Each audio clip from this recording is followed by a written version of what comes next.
ব্লগলৈ আপোনালোকক স্বাগতম। আজি মোৰ ব্লগটো আৰম্ভ কৰিছোঁ নলবাৰী ৰাসৰ পৰা। আমি আজি ইয়াত নলবাৰী ৰাস চাবলৈ আহিছোঁ। ইয়াত মানুহৰ যিটোহে ভিৰ এতিয়া বৰ্তমান দেখি ভাল লাগিলে। তো মই আজি ডাইৰেক্ট নলবাৰীৰ পৰা আপোনালোকক ভিডিঅ'টো পৰাটো অহা যোৱা প্ৰায় চলিয়ে থাকে, সেইকাৰণে ভাবিলোঁ আজি ডাইৰেক্ট নলবাৰীৰ পৰা আপোনালোকক দেখুৱাই দিওঁ। আৰু মোৰ ভিডিঅ'টো চাই যদি আপোনালোকৰ ভাল লাগিছে please like subscribe and comment, আৰু প্লিজ ভিডিঅ'টি লাষ্টলৈকে চাবিব। খুব মজা ভিডিঅ' আছে আজি এই ভিডিঅ'টোৰ ভিতৰত, সেয়ে আপোনালোকে মোৰ ভিডিঅ'টি কমপ্লিট চাই ল'ব। এতিয়া আমি ৰাসৰ ভিতৰত সোমাই আছোঁ। এনেকৈ ওচৰে পাজৰে ধুনীয়া ডেক'ৰেট।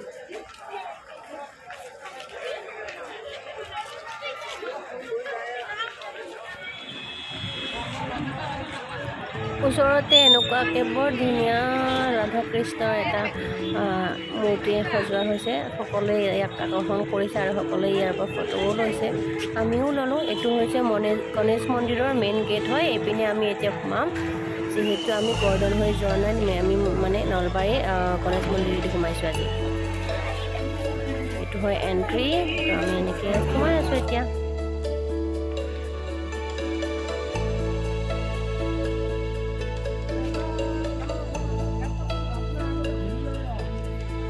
ধুনীয়াকৈ এইবাৰ নলবাৰীৰ ৰাস সজোৱা হৈছে। আপোনালোকে নাহিলে ইয়াক মিছ কৰিব।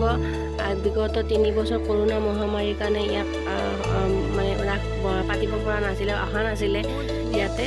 এইবাৰ 89তম নলবাৰী ৰাস মহোৎসৱ বহুত ডাঙৰকৈ আয়োজন কৰিছে। আপোনালোকে এবাৰ প্লিজ ফেমিলিৰ সৈতে আহিব, ফ্ৰেণ্ডৰ সৈতে আহিব, আহি ইয়াৰ মজাটো লৈ যাব।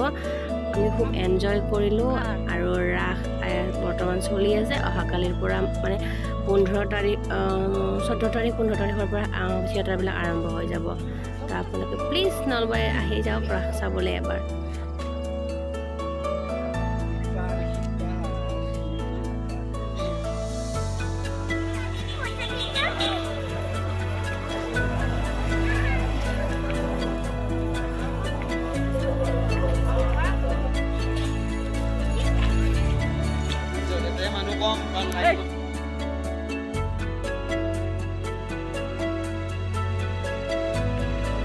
গৈয়ে আছোঁ আমি। এতিয়ালৈকে দোকান পোহাৰ পোৱা নাই। এতিয়া দোকান ষ্টাৰ্ট হৈছে আৰু ইয়াৰ পৰাই সন্মুখত অকণ দীঘলকৈ অকণ আহিব লাগে খোজকাঢ়িবলৈ, কাৰণ মুকলি পথাৰখন থাকে অকণমান দূৰত আছে। সেয়েহে অকণমান খোজকাঢ়িব লগা হৈছে। ইয়াতে সৰু নাৰ্চাৰী এনেকৈ ওলাইছে। নলবাৰী বাণিজ্য মেলা, ইয়াতে বাণিজ্য মেলাবিলাক আহিছে। নহয়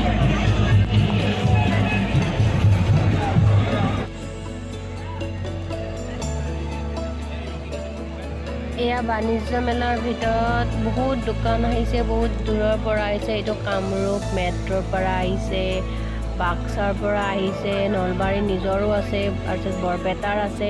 এনেকৈ বাহিৰৰ বহুত দোকান আহি তাতে। এইটো নলবাৰীৰে হয়, এইটো বাক্সাৰ হয়। তো এনেকুৱা বহুত দোকান বাহিৰৰ পৰা আহিছে। তাৰ ভিতৰত এনেকৈ দোকানবিলাক আছে। দোকানত মানুহৰ বস্তু লোৱা কম হৈছে, কিন্তু মানুহৰ ভিৰটো এনেই হৈছে। চোৱা মানুহৰ ভিৰ বহুত হয়, কিন্তু লোৱা মানুহৰ ভিৰ খুবেই কম, কাৰণ তাত চবে চাবলৈ গৈছে। তাতে এখন মঞ্চত গানো চলি আছে, মানে মুকলি মঞ্চ হয়। বাণিজ্য মেলাৰ কাৰণে সেইখন আৰম্ভ হৈছে। আমি যাওঁতে অকণমান আৰম্ভ হৈছিলে, অকণমান সেইটো উপভোগ কৰিলোঁ।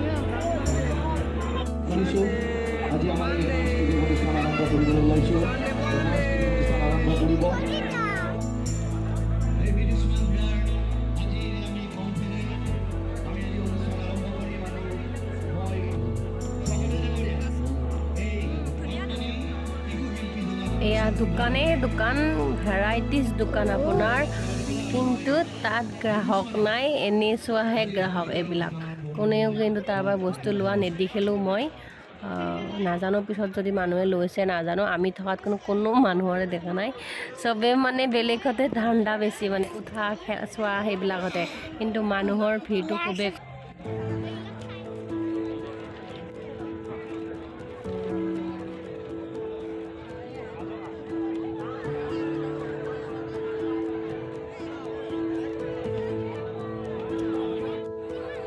এয়া সেলফি জোন হয়। I love Nalbari. তো মানুহৰ তাতে মানে সেলফি জোনত মানুহৰ সেলফি লোৱাৰ ভিৰ লাগিছে। সেইবাৰ আমিও গৈ তাতে তুলি দিলোঁ। দুবাৰ আহিলোঁ বাচ্ছাৰ দুনিয়াত, তো ইহঁতৰ কাৰণে খোৱা বস্তু কিবা কিবি এনেকৈ ল'লোঁ এইখন দোকানৰ পৰা। আচাৰ চাচাৰ এনেকৈ বাহিৰৰ পৰা আহিছে, চব বস্তুখিনি এনেকৈ ল'লোঁ আৰু অকণমান কিবা কিবি। দেখিবলৈও ধুনীয়া, খাবলৈ যেনেকুৱাই নহওক কিন্তু দেখিবলৈ খুবেই ধুনীয়া।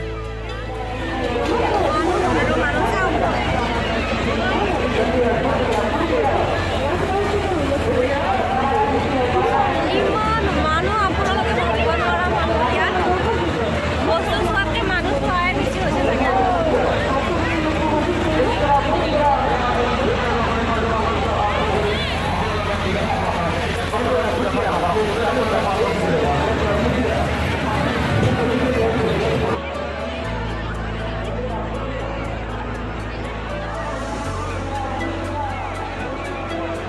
ইমান মানুহ হৈছে যে মানুহ কেনেকৈ কি ক'ত ওলাইছে নাজানো। এনেকৈ মানুহে মানুহৰ ঠেলাত মানে এটা জেগাৰ পৰা আন জেগাত গৈছে, নিজে ভৰিৰে কণ্ট্ৰল কৰি যাব পৰা কেপাচিটি তাত কাৰোৱে নাছিলে।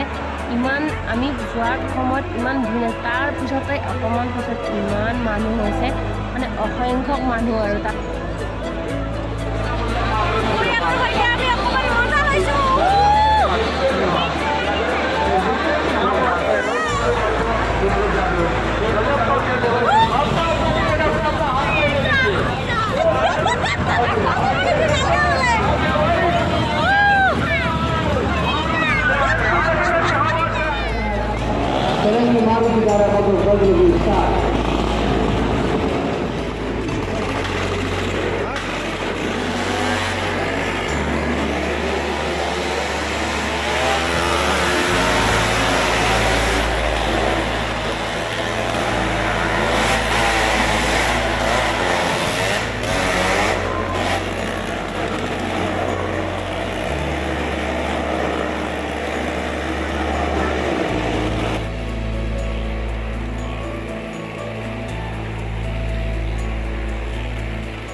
এনেকুৱা বিন্দাছ বহি গাড়ী চলাই ইহঁতে, মানে ভাবিলে আচৰিত লাগে সঁচাই। ইহঁতক বহুত ৰেচপেক্ট কৰিব লাগে, কিন্তু ইমান কষ্টত ইহঁতৰ নিজৰ সংস্থাপনৰ ৰাস্তা বাছি গৈছে দেখিলে গাৰনো ভৰি উঠি যায়।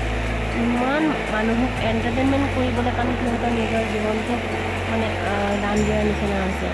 সঁচাই মানে অদ্ভুত লাগিছে আৰু দেখি। মানুহৰ ভিৰ যে হৈছে সেইটো টাইমত তাত চোৱা মানুহৰ, লাষ্টত এতিয়া গোটেইকেইখন গাড়ী একেলগে চলিব, সেইটো যে চাবলৈ আৰু মজা লাগিছে। চাওকচোন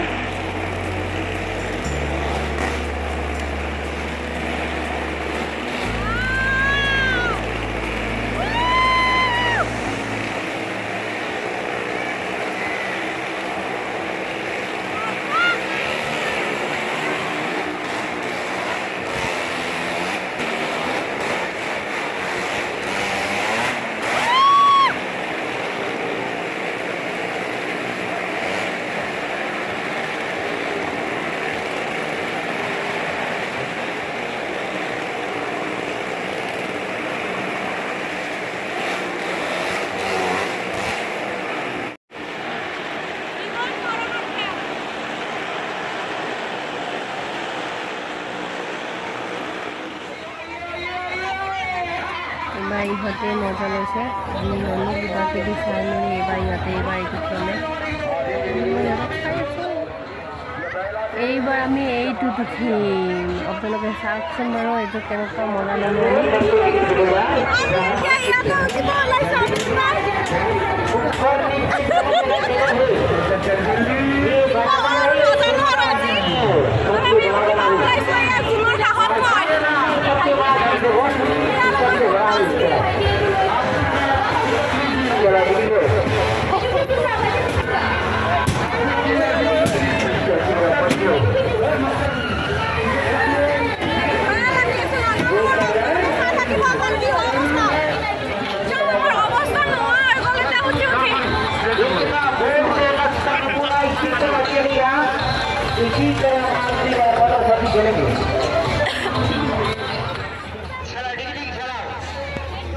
তাতে উঠি আমাৰ অৱস্থা নাই। মই অকণমান জিৰালোঁ আৰু ইহঁতে ট্ৰেম্পলিনত উঠিলে আৰু তাতে মজা ল'লে অকণমান টাইম। এইবিলাক বাৰু উঠিয়ে থাকে, তথাপিও আৰু দেখিলে আৰু উঠিবলৈ মন কৰে। আকৌ সিহঁতকো অকণমান ইয়াতে উঠাই লৈ আমি অকণমান ৰেষ্ট ল'লোঁ আৰু শুই আছে।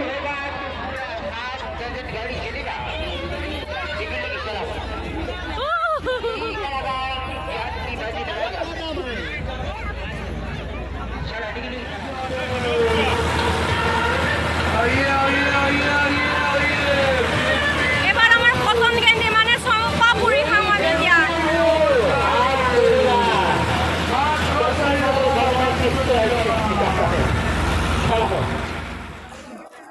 চম্পাপুৰীৰ মজা লৈ আছে এতিয়া বৰ্তমান। আমি পুৰা ৰাস চালোঁ, চাই মেলি এতিয়া ভাগৰ লাগিছে। এতিয়া ভাত খাবলৈ গৈ আছোঁ, সেইকাৰণে ঘৰত যাওঁ আৰু। খুব ভাল লাগিল আহি কেনে আমাৰ ইয়াত আজি। ভাগৰো লাগিল, ভালো লাগিল, চব লাগিল।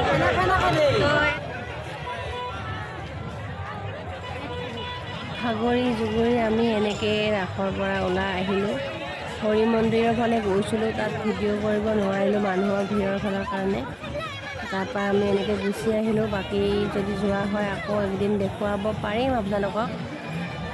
ইয়াত এতিয়া আমি মই হ'লোঁ আৰু খুব ভাগৰি গ'লোঁ। গধূলি মানে ৰাতিও হৈ আহিলে এইফালে, এতিয়া ভোকো লাগিছে। তো এতিয়া ভাত খাবলৈ আমি নলবাৰীৰ নখোৱাত সোমালোঁ আৰু ইয়াতে আমি এতিয়া ৰাতিৰ আহাৰটো খাই মেলি ঘৰলৈ উভতি যাম আৰু বেছি আৰু দেখুৱাব নোৱাৰোঁ আৰু ভাগৰি পৰিছোঁ আমি এতিয়া। খাই বৈ এতিয়া টোপনি মাৰিম। যদি আপোনালোকে মোৰ ভিডিঅ'টো ভাল পাইছে please like, subscribe and comment. আৰু ভিডিঅ'টি ইমান কষ্টৰে চোৱাৰ বাবে ধন্যবাদ।